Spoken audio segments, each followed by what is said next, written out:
new episode of Read, Remember, Repeat. And we kicking this show off, showing some love to Iron Mastery Academy. Shout out Doc Spills and Christopher Terry. They're teaching people how to learn and earn on the go and manage their own finances. It's as simple as matching colors, and you can grow your account.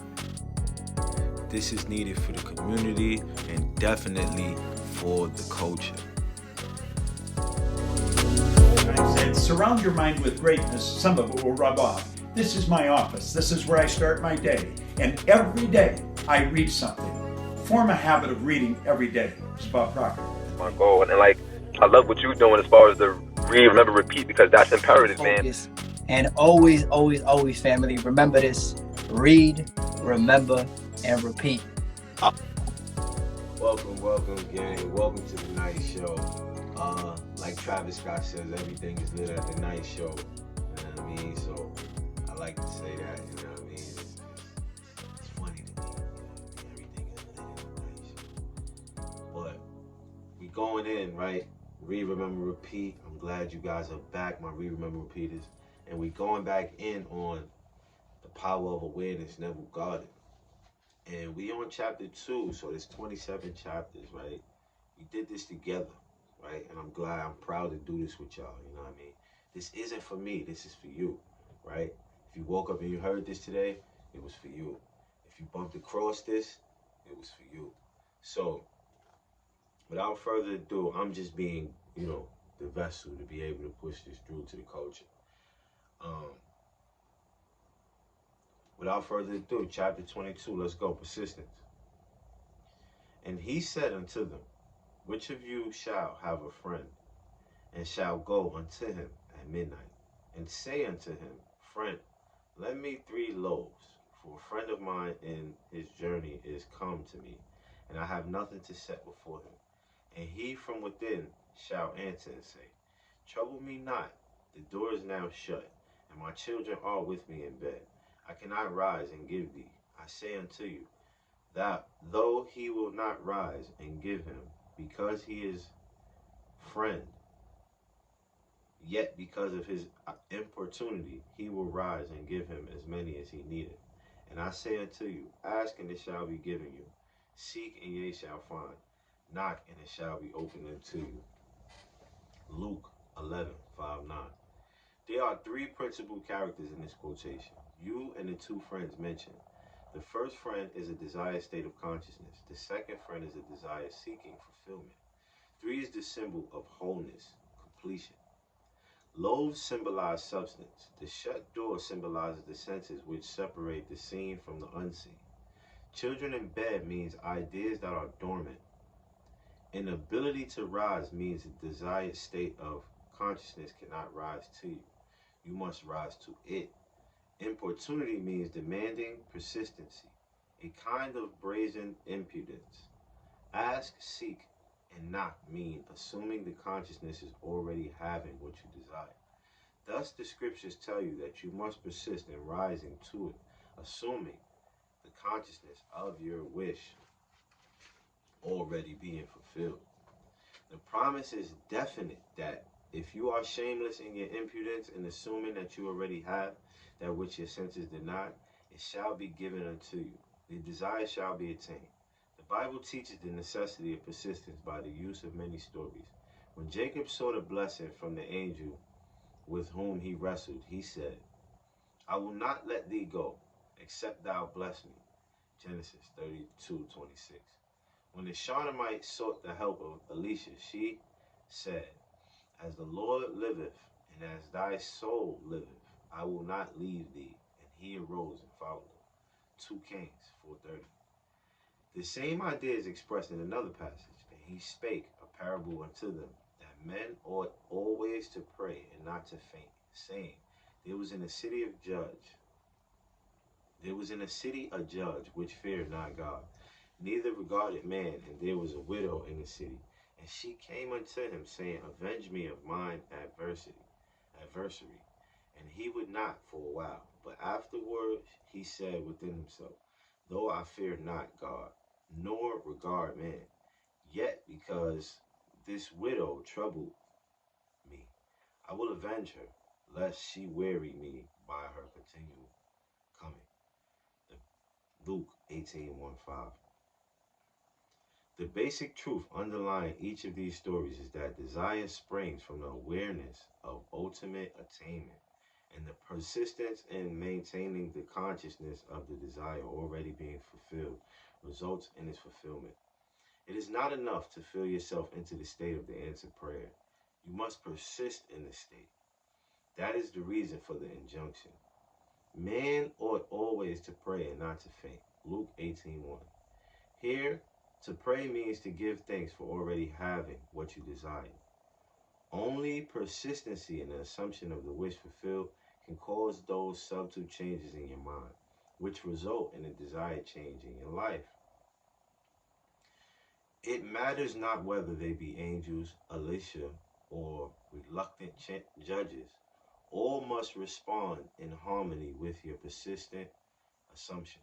When it appears that people other than yourself in your world do not act toward you as you would like, it is not due to reluctance on their part, but a lack of persistence in your assumption of your life already being as you want it to be. Your assumption to be effective cannot be a single isolated act. It must be a maintained attitude of the wish fulfilled, and that maintained attitude that gets you there, so that you think from your wish fulfilled instead of thinking about your wish, is aided by assuming the feeling of the wish fulfilled frequency. It is the frequency, not the length of time, that makes it natural, that to which you constantly return constitutes your true self. Frequent occupancy of the feeling of the wish fulfilled is the secret of success. Family, we're going to jump into the middle of the show, give y'all this sauce, sprinkle some of that around, and then we're going to be right back. Let's go.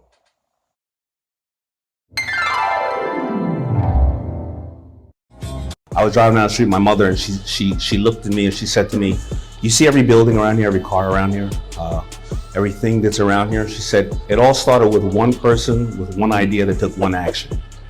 And it was daunting to me. I was like 16 years old. I said, "What are you talking about? These like the Empire State Building, really?"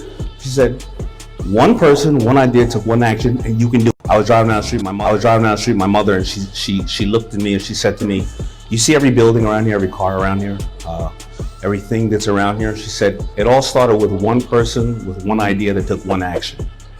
And it was daunting to me. I was like 16 years old. I said, "What are you talking about? These like the Empire State Building, really?" She said, "One person, one idea took one action, and you can do it." I was driving down the street with my mother. Chapter 23, gang. We are definitely back and we are ready to rock and roll. Chapter 23 is called Case Histories. So we're going to go through 1 through 8 of the case histories, and these are a few pages. So let's go, buckle up. Let's go, gang.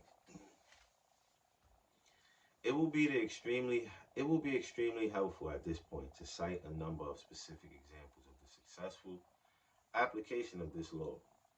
Actual case histories are given in each of these.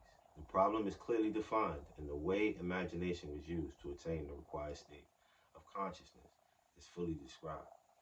In each of these instances, the author of this book was either, personally concerned or was told the facts by the person involved. Case Stories 1. This is a story with every detail of which I am personally familiar. In the spring of 1943, a recently drafted soldier was stationed in a large army camp in Louisiana. He was intensely eager to get out of the army, but only in an entirely honorable way. The only way he could do this was to apply for a discharge. The application then required the approval of his commanding officer to become effective. Based on Army regulations, the decision of the commanding officer was final and could not be appealed. The soldier, following all the necessary procedure, applied for a discharge. Within 4 hours, this application was returned. Marked disapproved. Convinced he could not appeal the decision to any higher authority, military or civilian, he turned within to his own consciousness, determined to rely on the law of assumption. The soldier realized that his consciousness was the only reality, that his particular state of consciousness determine the events he would encounter.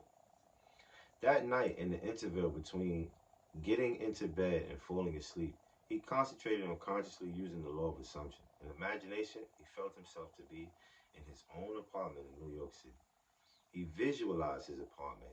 That is, in his mind's eye, he actually saw his own apartment, mentally picturing each one of the familiar rooms with all the furnishings vividly real. With this picture clearly visualized and lying flat on his back, he completely relaxed physically. In this way, he induced a state bordering on sleep. At the same time, retaining control of the direction of his attention.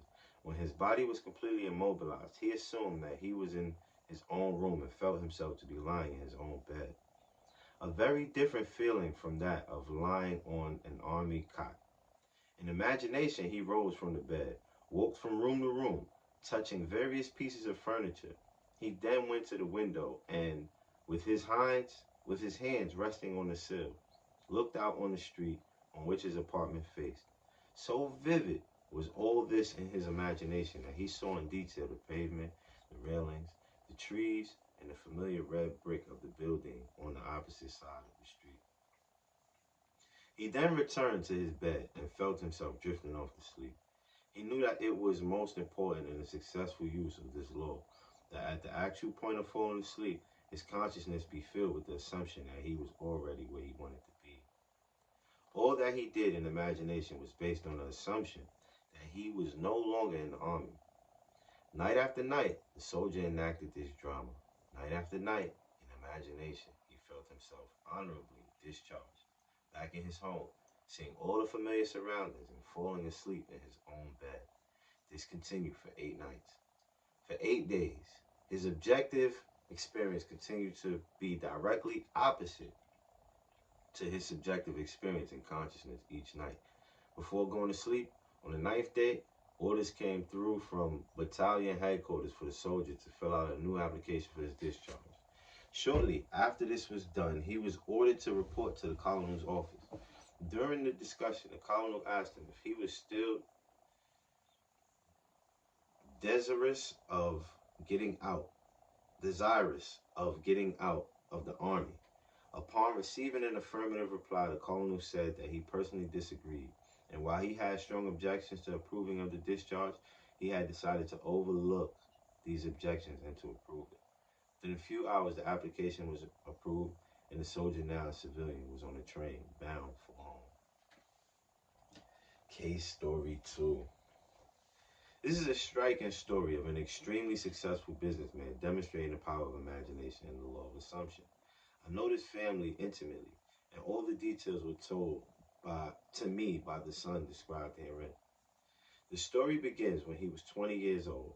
He was next to the oldest in a large family of 9 brothers and 1 sister. The father was one of the partners in a small merchandising business.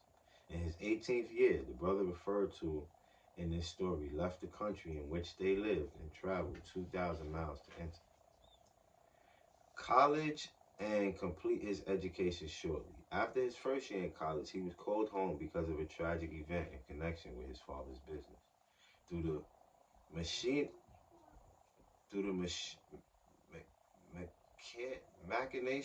machinations of his associates, the father was not only forced out of his business, but was the object of false accusations, impugning his character and integrity. At the same time, he was deprived of his rightful share in the equity of the business.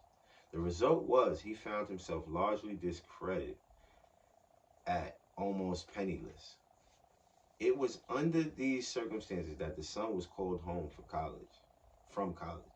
He returned his heart filled with one great resolution. He was determined that he would become outstandingly successful in business.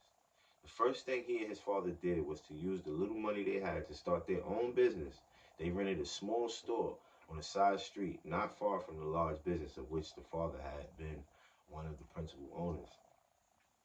There they stated a business bent upon real service to the community. It was shortly thereafter that the son, with instinctive awareness that it was bound to work, deliberately used imagination to attain an almost fantastic objective. Every day on the way to and from work, he passed the building of his father's former business, the biggest business of its kind in the country. It was one of the largest buildings with the most prominent location in the heart of the city. On the outside of the building was a huge sign on which the name of the firm was painted in large bold letters. Day after day, as he passed by, a great dream took shape in his son's mind. He thought of how wonderful it would be if it was his family that had this great building, his family that owned and operated this great business. One day, as he stood gazing at the building in his imagination, he saw a completely different name on a huge sign across the entrance. Now, the large letters spelled out his family name. In this case history's actual names are not used for the sake of clarity. In this story, we will use hypothetical names and assume that the son's family name was Lordar. With his sign read FN Moth and Co., in imagination he actually saw the name letter by letter, N. Lordar and Sons. He remained looking at the sign with his eyes wide open, imagining that it read N. Lordar and Sons. Twice a day, week after week, month after month, for 2 years, he saw his family name over the front of that building. He was convinced that if he felt strongly enough that a thing was true, it was bound to be the case. And by seeing in imagination his family name on the sign, which implied that they owned the business, he became convinced that one day they would own it. During this period, he told only one person what he was doing. He confided in his mother, who with love and concern tried to discourage him in order to protect him from what might be a great disappointment. Despite this, he persisted day after day. 2 years later, the large company failed and the coveted building was up for sale. On the day of the sale, he seemed no nearer ownership than he had been 2 years before when he began to apply the law of assumption. During this period, they had worked hard and their customers had implicit confidence in them.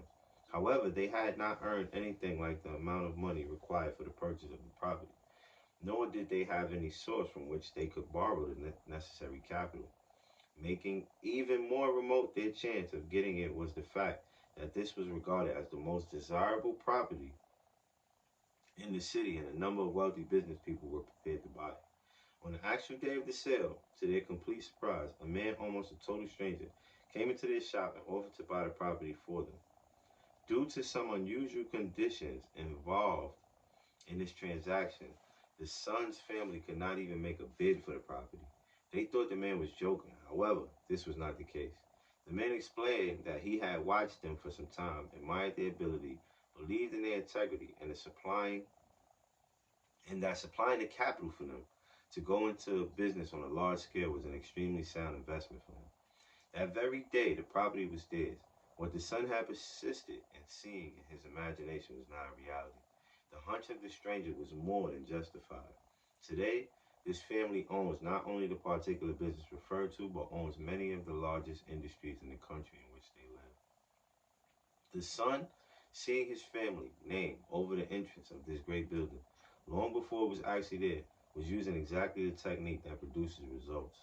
By assuming the feeling that he already had what he desired, by making this a vivid reality in his imagination, by determined persistence regardless of appearance or circumstance, he inevitably caused his dream to become a reality. Family, we are on Case Stories 3, page 82, and beast mode. That's all I want to say is beast mode. And you already know, y'all. Read, remember.